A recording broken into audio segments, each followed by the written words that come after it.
I'll just give a few minutes for some of the participants who are entering the group.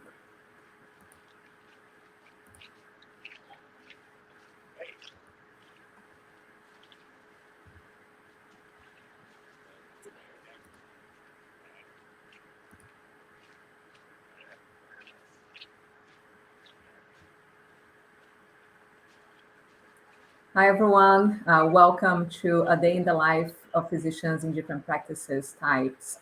We have wonderful colleagues here who will be speaking about their experience with academic practice, solo practice, and group practice. We have a series of questions. Most of those were submitted by the participants. Please feel free to add any questions that you have in the chat, and we'll try to get to as many questions as possible. We'll get started with each of the panelists themselves. So I will start with Dr. Madigan. Good morning. I'm Lauren Madigan. I'm at the University of Utah. My practice is a little bit of a mix. I'm an inpatient hospitalist, so I do inpatient consultative dermatology. I also do outpatient clinics in medical dermatology as well as acute care dermatology. And I'm involved in collaborative research as well. So I kind of wear a few different hats in the institution, and I'm really excited to be here with you guys this morning. Thank you. Dr. Master. Good morning. I'm Samir Master. I'm the founder of Dermatology Arts in the Seattle area. And we are a single specialty dermatology practice. We do medical, surgical, and aesthetics. We are 7 providers already, and over the last dozen years, we've become the #1 rated practice in the state of Washington. Every day we see about 150 to 160 patients. We have capacity, or we probably bring about 40 to 50 new patients in every day. And we're really very multidisciplinary and collaborative. Look forward to chatting with you all. Dr. Goldstein. Thank you for having me. I am been in practice for over 33 years. I started as a solo practitioner after working for someone else, for 2 other people for 3 years. And over the course have grown my practice to 6 locations and 22 providers. I went from being a medical dermatologist, general dermatologist, to doing Mohs surgery over the last 10 years. And our practice is similar in that we have Mohs, general derm, and cosmetics, along with radiation and pathology in-house. Thank you all for being here. Again, if you're participating in the session, feel free to type any questions that you have for the panelists. I will go ahead and get started with the questions that were previously submitted. So the first question is, what are your hours and how many patients do you see in an average day? And maybe Dr. Goldstein, you can start.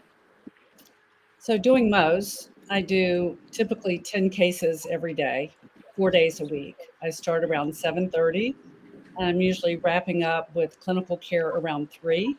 Our general dermatologist, medical dermatologist in our practice usually work from 8 until 4:30 or 5, and they'll see anywhere between 35 and 42 patients a day. Dr. Master? Our day starts with a team huddle at 7:45, and then between 8 and 4, generally most of us are completing at about 4 o'clock. We see about 30 patients a day each. Dr. Madigan? Yeah, again, my day is a little bit different. I usually start with rounds in the morning, and so I have dedicated inpatient time, typically between about 8 and noon, and then we'll start my outpatient clinic, which runs from about 1 to about 5 in the afternoon. I do sort of complex patient referrals and acute care, so usually run about 12 patients or so, 12 to 14 patients in the afternoon when I'm in clinic. Thank you. If there's only one thing that you could change about your daily practice, what would that be?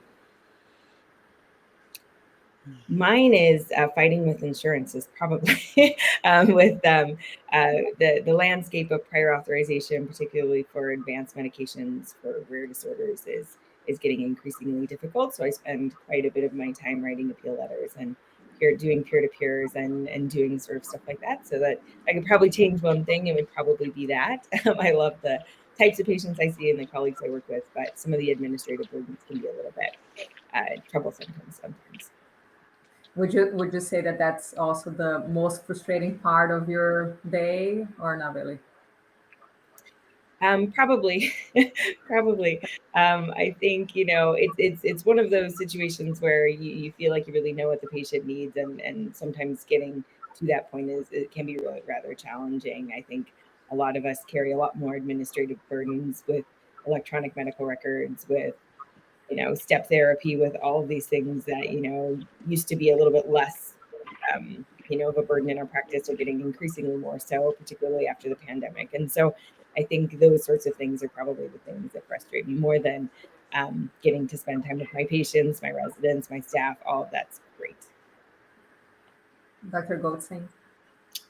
I would say certainly the regulation of having to click so many boxes when it really doesn't improve or impact the quality of patient care. And it's just burdensome to do that. I would say also, I think in the last few years, the one thing I would change is not possible, but with the staffing, where people have a little more desire to stay, where they don't jump ship for 50 cents more an hour as your assistants once they're wonderfully trained. So that can be frustrating. But I would say the administrative and regulatory burden for sure. Dr. Master? I think the number one thing that I would change is to encourage one of the audience to come to Seattle and to join us.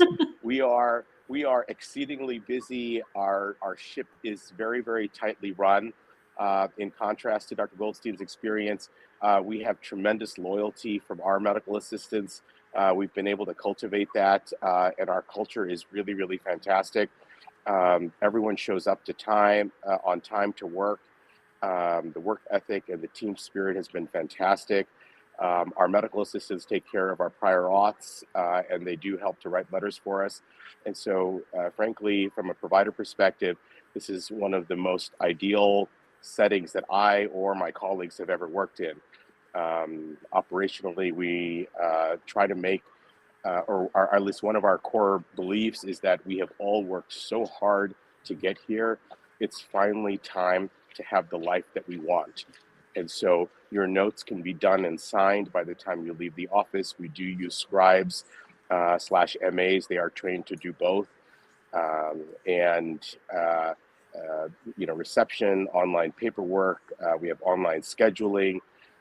Every single little annoyance that we have in our practice, we get rid of as quickly as possible.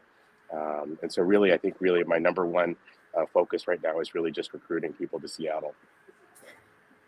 I love you had it. It's recruiting, right? You really stole the thunder. You got it 100%. There we go. Now, on the other side, what would you say that is the most rewarding aspect of your practice type or your daily practice?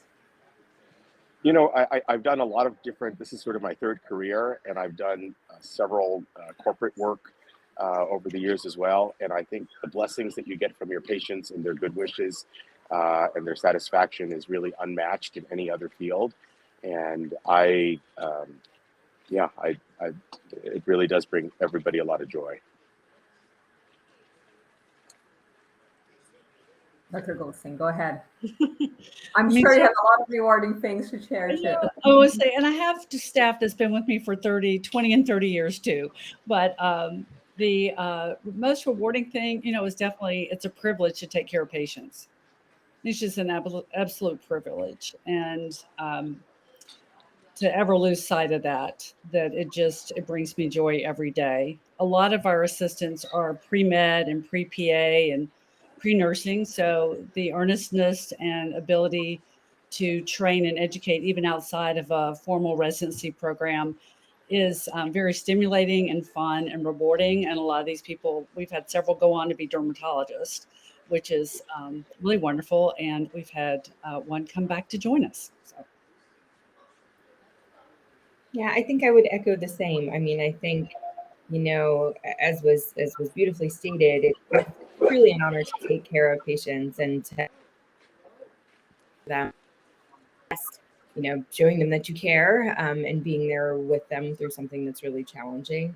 I get probably my most energy from my mentees, my trainees, and my residents. I think they propel me to be better. They propel me to get up in the morning. I'm excited to come into work, and I personally love the inpatient setting because there's always a puzzle, and you never know what's coming. There's a lot of uncertainty about what the next page will bring. And I love the ability to see something that I potentially haven't ever seen before every day, and get to really, solve problems that kind of, the complex problem when you walk in the door that you can kind of help sort out in order to improve somebody's care, I think, is what gets me up and going. My favorite consults are the patients who are sick and nobody knows why, and you walk in and you're like, oh, well, that rash means whatever, right? So that kind of Sherlock Holmesy type sort of challenge to the medicine that we all do in dermatology is going to keep me coming back for years to come. Wonderful. I'm so glad someone enjoys doing inpatient medicine. The inpatient dermatology for me is, I find it is so, it's amazing, but so challenging, but as you say, very rewarding. So it's so nice to have, people in different areas and different strengths. Now, the next question, maybe Dr. Goldstein, Dr. Master can help us, is really about opening your own practice. So it sounds like you both were very successful doing this and very happy with the outcome. Can you just talk a little bit how hard it is to start your own practice? And the follow-up question is, was it worth it? Dr. Goldstein? I would say that it was absolutely worth it. I will say that when I did open my practice, it was a far less regulation. HIPAA wasn't even a thing yet. And so it has gotten really, I think the Academy does a good job of supporting and giving you turnkey opportunities. I do think all of us, unless you're going into some area that has no dermatologist, are so anxious to have someone join us that we'd be like, you can do it yourself. It's a lot of work, and it certainly can be done. You'll be very busy, but there's a lot of parts, and you just have to decide, what is your priority in your life about where you want to spend your time. And like Dr. Master, we have gotten large enough that we do have someone doing our prior auths, and we do have scribes, and we do have people who call our pathologies when needed, and we do have that level of support. So when you're going to start, I started with 1.5 employees, and you sit there and write all those checks yourself. But I would say if you want to do it, the number one person you need to have by your side is a great accountant. That's excellent, and I think really, really good guidance. I would fully agree that yes, you could start your own practice, but it is a lot of work. When I first started my practice, the guidance was, oh my goodness, there are so many 30 and 40-year-old established derm practices. You'll never get any patients. It'll be too difficult. It's too competitive a market to work in. All the big hospitals have all the power. And what we did is my very first day, I just saw one patient. And I serve them very, very well. And so if you're going to start your own practice, go slowly, take your time, serve whoever walks in the door exceedingly well. They will appreciate your care, and they will send you 5 others. We have a saying in our office, no good deed goes unpunished. And so our perspective is to take care of our patients, get them well, and for every patient to give us very little business, but instead to send us 5 other patients. And that's really, really worked well for us. I do think that the one key thing to consider if you are to start your own practice is really your ability to negotiate with insurance carriers. And as a solo practitioner, you will hear again and again and again that insurance companies don't want to negotiate with you. And so you have to do something very, very special or be in a place where there is zero competition if you want to be compensated at the same rate that these large hospital systems are. So every university system, every large hospital system is able to negotiate because they have 500 physicians all under one contract. And just because somebody in the hospital does a bypass surgery means that all the outpatient dermatologists also get paid a little bit more. And one thing that we've been very, very thoughtful and mindful of over the years, and we're continuing to work on, is to bring hundreds of physicians together across different specialties to be able to negotiate at the same reimbursement rates as the large hospital systems are. And I think that that's something that's not considered enough. The discrepancy in reimbursement is at times 40% between what a large system gets paid for the same E&M visit as what we might have gotten paid in years past. And so we've been thoughtful, we've grown large enough, and we do enough specialty care with both pediatrics, geriatrics. We are effectively a tertiary medical center within a private practice setting, because the wait times at the university are 6 months. And so a dozen years ago, I had a patient sort of pull me by the ear. She said, Dr. Master, you're not serving me very well if you make me wait 3 months for an appointment. And so there is a metric called third next available. And that metric tells us how quickly could you get the third patient who calls today in to see you. And our third next available is always within 2 or 3 days. We do not believe in making patients wait. I used to brag, oh, I have a 3-month waiting list, and this patient really put me in my place. Again, I think the number one thing to consider is, unless you're going to do strictly cosmetics and you can affect your reimbursement because you are dictating the cash paying price, if you are going to do any insurance care at all, I will strongly encourage you to join a larger group because for the same amount of work, you can be paid a lot more money. Thank you.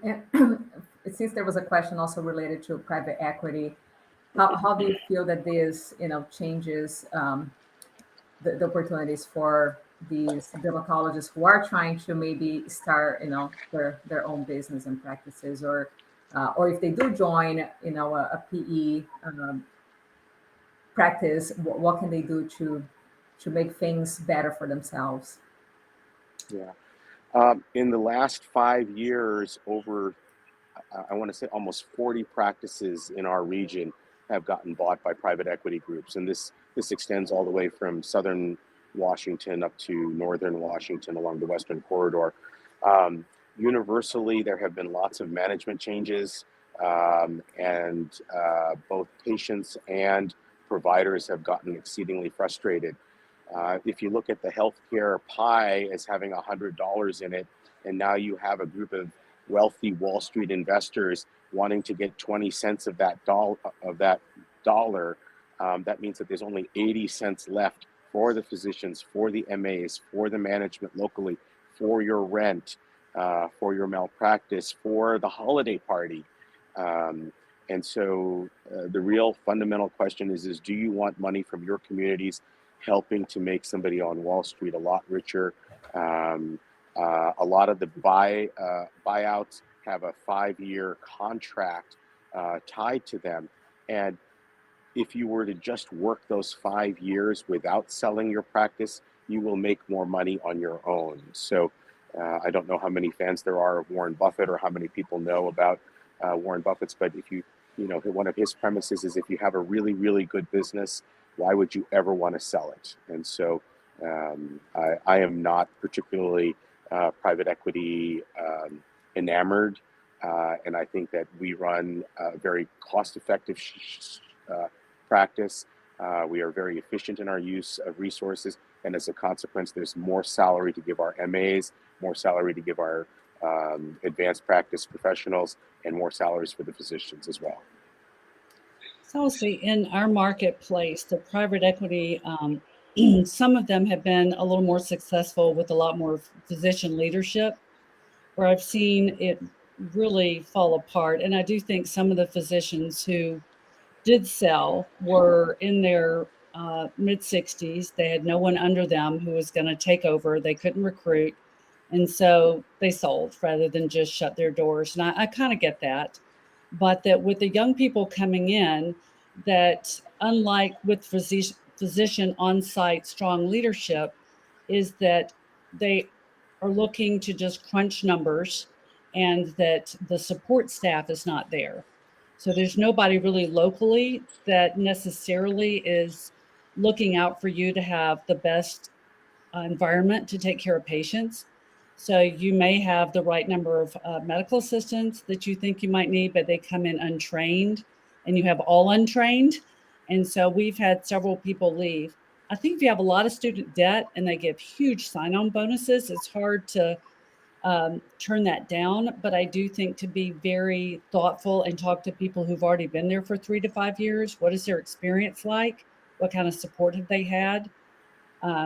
Because it is different for sure, being in that kind of environment.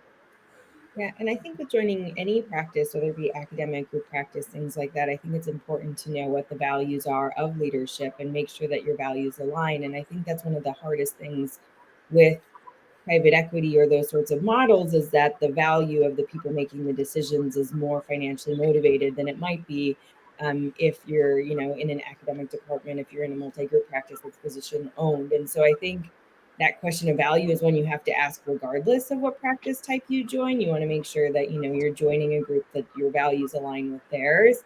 And I think that inherently can be a little bit of a value mismatch for a lot of people, because their value might not be inherently motivated by the same thing as yours. Thank you. One of the questions, well, I guess it's not really a question, but it's a comment. One of the participants, he recently graduated physician associate school and plans to work in dermatology. Do any of you have any experience with non-physician providers, physician assistants, nurse practitioners in your practice setting? And can you give us any insight on, their role and how can they get involved in dermatology? So we have had mid-level providers, physician assistants, and nurse practitioners in my practice for probably 18 years. And I think if you go into a practice, what we will do is go through an entire textbook, such as Andrews, and supplement it.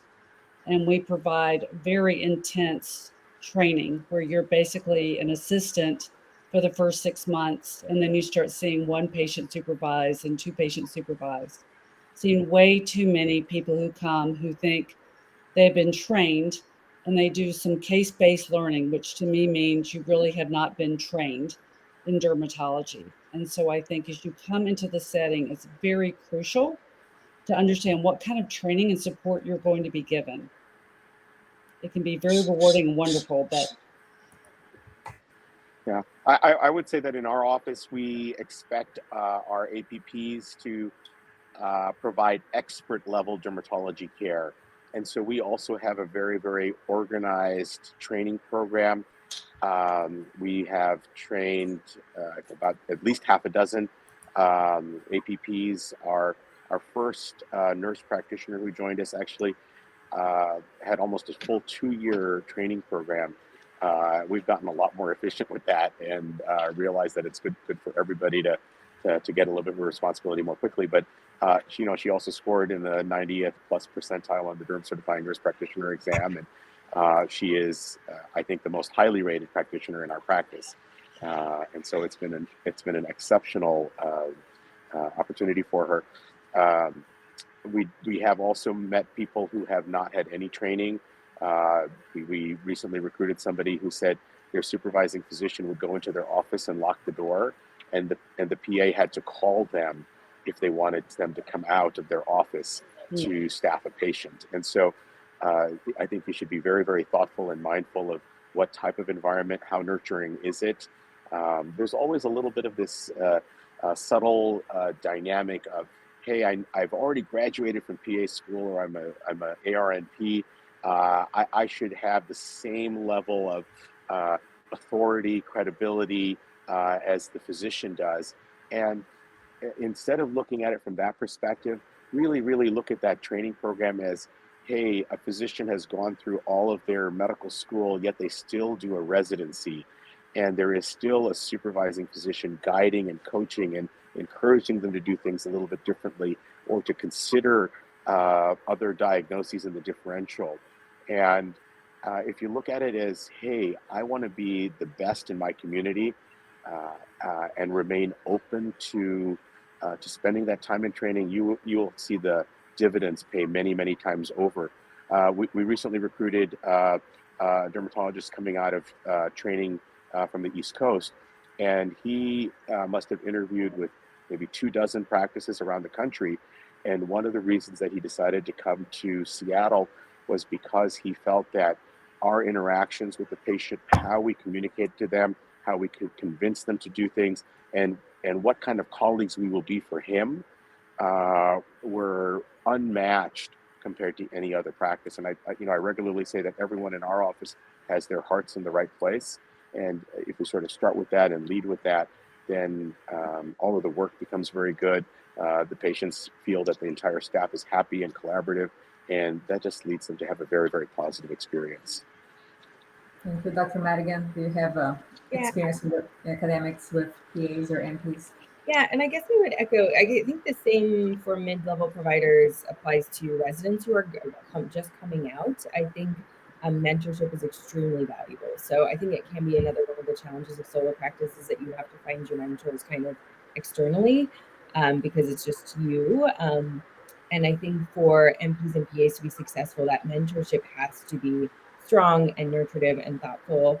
But I think also for people just coming out, you might need mentorship in practice management. You might need mentorship in, I have respected colleagues at the university. I've been here for several years, but I still, when I have a tough case, will turn to and their thoughts. I lean on our neurosurgeons. I lean on the diversity of our practice, because that ability to have peer and advanced mentorship has been invaluable to me. And so I think, for NPs and PAs, you have to make sure that mentorship is going to be there for you in the same way that it would be for a resident, and for residents that are leaving, making sure that you have built those networks, whether it be in the practice that you're joining, if you're joining a very established and thoughtful practice, or building those mentors maybe even outside of the practice if you're going to be doing things in either a smaller setting or by yourself. One other tip for new grads who are APPs is I would strongly encourage you to spend a couple years in a field that is not dermatology. Go to general surgery, go to primary care, work in an ICU or an urgent care. There is a certain amount of gravitas, maturity, and just grace under pressure that you'll cultivate if you have been in some challenging environments. Because at the end of it, or in any given day, we will have a patient who is sick and needs attention, and most importantly, you're doing a procedure and you can't stop the bleeding, and you need to have that inner grace, that inner calm, to be able to deal with those things. And so, just for APPs in particular, I would suggest that that's a good strategy as well. Thank you all. The next question is, if you could give yourself one piece of advice when you started your first job out of residency, what would it be? Dr. Goldstein, I'll have you started. Seems like you have the answer. Thinking. I'm thinking. Or anyone can jump in. Yeah, other people go. I was thinking on that earlier, and I'm like, oh my goodness. I think that I always had this advice, but I would say it to people, is just to always learn. Always have that curiosity and always learn. Like wherever you, and ending up in your residency is not where you stop your learning, it's just the beginning. And to always seek opportunities. I wish I had known perhaps which patients not to treat. How about that? I think that is, I wish I'd known better. Yes. Which one should I have never treated, and had a lot more wisdom around that. There you go. Yeah. Dr. Goldstein, that's an excellent point, and I think that just comes very slowly. Like, what are the things that we're really good at, and what are the things that we're not good at, and learn and avoid those things that are going to get you in trouble. Before the call started, we were chatting among ourselves, and the one tip that I would give to all of the people on the other side of the camera is what Dr. Goldstein had said earlier, is make sure that you maintain good communication with people with whom you interview. You will be surprised at how few people will come and spend a day with you in your clinic, shadowing, interviewing, having lunch with your team, and never, ever, ever follow up with a thank you note or a call or any other token of, hey, I appreciate what you did, and I look forward to having an ongoing relationship with you. Dermatology is an exceedingly small field. People know each other. There is a local Mohs surgeon who interviewed with us. Not really, it was just radio silence from him, and apparently he had done this at other practices as well. And I will never send him a patient. And I think when you're coming out of residency, it's really, really bad to burn bridges with people in your community by doing something as inconsiderate as just not saying, hey, thanks for having me out there. Or, it really doesn't take a lot, a text message, an email. I enjoyed having you. And if you decide to go somewhere else, please close the loop and let the interviewer know, hey, I've decided to go somewhere else. And these are the reasons. That would be my guidance to new grads. Dr. Madigan? Yeah, I think I would just advise taking the time to really be thoughtful about what you view as value, what you view as passion. What are the things that are going to give you energy and drive you through your career? I think in residency and medical school, it's very easy to be kind of anaerobic and go, go, go, go, go. But once you join your practice, you have to have an aerobic environment where you can be for 30 years. And so what are those things that are going to give you that energy, give you that purpose? Because I think a lot of us have a lot of pulls on our time.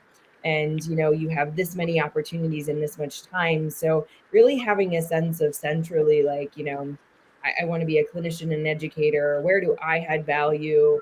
What are the patients that I'm going to see where I'm going to add more value? Those sorts of things I think are really important, and something that over the first few years I started to cultivate, like, okay, where really am I utilized best in this university system? Where can I add value that's uniquely my own? What patients am I best at seeing? What patients maybe am I not?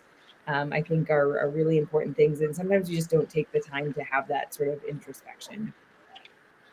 Great. And Dr. Madigan, I'm going to pick on you again, but the next question is, if someone wants to maybe go into academia, do they need to be, doing like a lot of research and really want to be teaching and working with residents and having to do like basically everything? Or is it possible for them to tailor their practice a little bit? Yeah, I think there's a misconception that like all academic practices are the same, and they're actually highly variable. So our practice at the University of Utah is going to look very different than the practice at other places. I think one of our have providers who just do surgery, just do aesthetics, just do gen med, just do med derm. We have people that go to the hospital. We have people that do. And so, there's varying levels of research. We have some people who do, big grants and things like that. And we have other people. I'm a clinical researcher. I have very grateful to have a career development grant that I work with. And then we have other people who just do, things with residents here and there. We're really, kind of a lower level commitment. So I think in our department, I think you can, do make it what you want it to be, and invest, like I said, in those things that are uniquely going to be value that you can add distinctly that no one else can. So I think, again, different practices at different academic institutes might be different. They might have a little bit more in terms of specific metrics that you have to meet. So it's part of this kind of transparency process of really getting to know, if you're looking at a few academic practices, what are those commitments? Do you have to have a certain amount of X, Y, or Z? How much control do you have on the patients that you see, on the type of practice that you have, the time you have for research? Are you interested in leadership opportunities? Are you interested in education? Really exploring those, because I think there's a lot of diversity out there in academia, and a lot of diversity even in my group of physicians. We have people that do vastly different things. And we all lean on each other, and we're all an amazing team that collaborates and works together. So I think it's more just, knowing, again, what's going to drive you, and then exploring that through different academic options to see, where is my best fit. And I think with one of the other practice, well, I'm sorry, you go ahead, ask that question. Your next question. No, go ahead. I mean, my next question was going to be really for those who are not in academia. How do they find ways to, maybe if they have a research interest, continue to, do those scholarly activities, or have residents or medical students, or even, physician assistant students come and rotate and have that teaching and mentoring participation as well. I'll say I have lectured and I do topics for Up to Date and still publish. I also have a startup with my daughter that is providing virtual e-consults in primary care using board certified dermatologists to provide virtual e-consults. And so that has been very stimulating and learning a lot with that. I'm used to having a regular clinic, but a virtual clinic and startup world is very different. As far as, with our students, a lot of people applying to medical school will have an interesting case and like, let's write it up. Let's do that. Let's help build your CV for your application, or certainly, pre-med, pre-PA students. And then a little bit of interaction with universities, but I think in the university setting, y'all can help me understand, like, you need them so much, seeing patients, you don't really want to share them a whole lot out with us. And that's probably center by center, I'm guessing, by, each department has their own ways of how they allow their residents to go out into the community. Right. I think that is highly dependent. I mean, we allow for quite a bit of elective time, and we actually build in some of our regional practitioners in. We have a rotation where we send people to different places because we want a diversity of experience and a diversity of thought. But I do think that varies depending on the demands on the department and how residents can be utilized, and the demands in terms of continuity and things like that too. So I think it does definitely have to be a balance. But I think there's lots of value to be had by seeing different practice types for sure. In our office, we regularly have residents coming to rotate with us. Generally, the residents that come to our office are from a primary care specialty, either internal medicine or family medicine. We've had PA students, we've had nurse practitioner students also come to us, and then we have an ongoing Habif review that we all do among the providers, and then on a quarterly basis, we do a evening dinner out for all of the providers, and we'll talk about a current topic of interest. So recently, we talked about all the JAK kinase inhibitors and sort of their utilization, their prior auth, risks, side effects, use in pediatrics, et cetera. So we'll pick a topic and go through that. So we do have a lot of opportunity for lifelong learning. Great, thank you. One of the questions, and I don't know if any of the panelists have experience with this, but it was regarding experience working in industry versus clinical practice. I don't know if any of you can speak to that. I have actually. So 30 years ago, I was one of the first people in the United States to do my MBA. At the same time, I did medical school. So I was at Northwestern for medical school and got my MBA at the Kellogg School there. And after doing half of my residency, I left medicine and I worked in venture capital for 6 years in the Bay Area. Was involved in a lot of startups. The one that is most known is Netflix. I was on the board of Netflix back when it was only worth $200 million. And they used to send you a DVD on Monday and hope that you watched it and got it back to them by the following Monday. After the first dot-com bust, ended up moving to Switzerland, where I was global vice president of business development for Novartis Pharmaceuticals. And I was in licensing, out licensing drugs, and doing M&A up to $5 billion in transaction size. And I think that all of those experiences really have led to our running an exceptional dermatology practice. It is very, very efficient. It is a professionally run practice.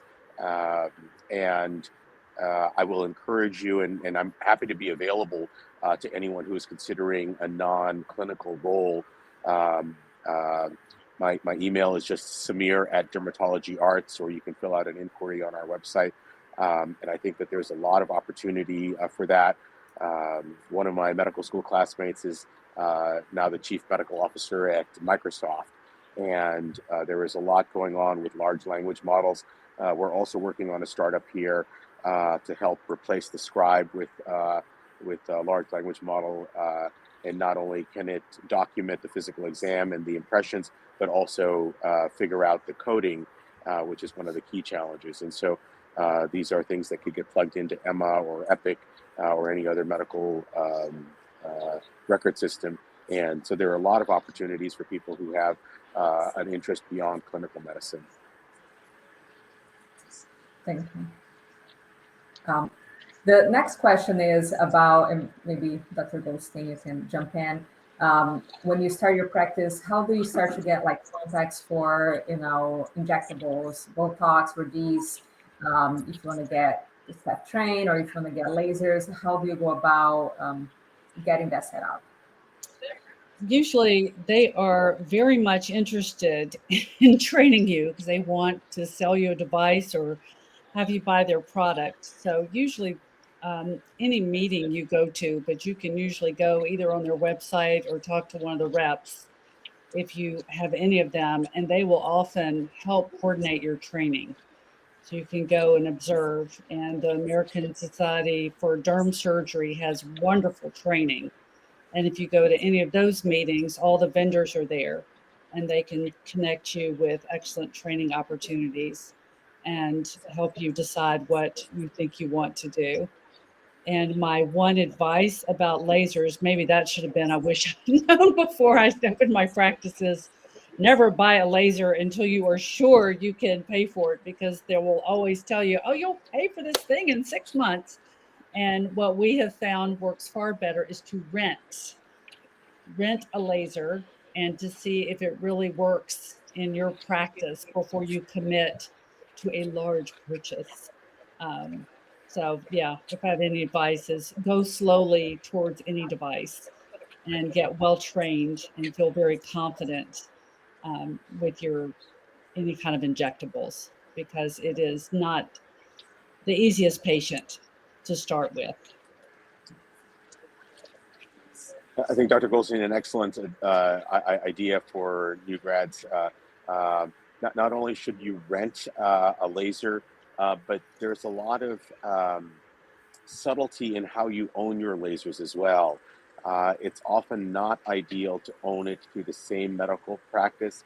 Tax ID, if you ever want to sell a laser, if you change the tax ID of the owning company, the warranties are often voided. And so you're wise to sort of put them in their own tax ID, and you can transfer ownership of that mini company more easily, and the new person can keep the warranty in place. Also, if you're just starting out your practice, you might worry about, hey, something happens to me, what will my partner or my spouse be able to do with my practice? If they're not a physician, they might not be able to own the practice.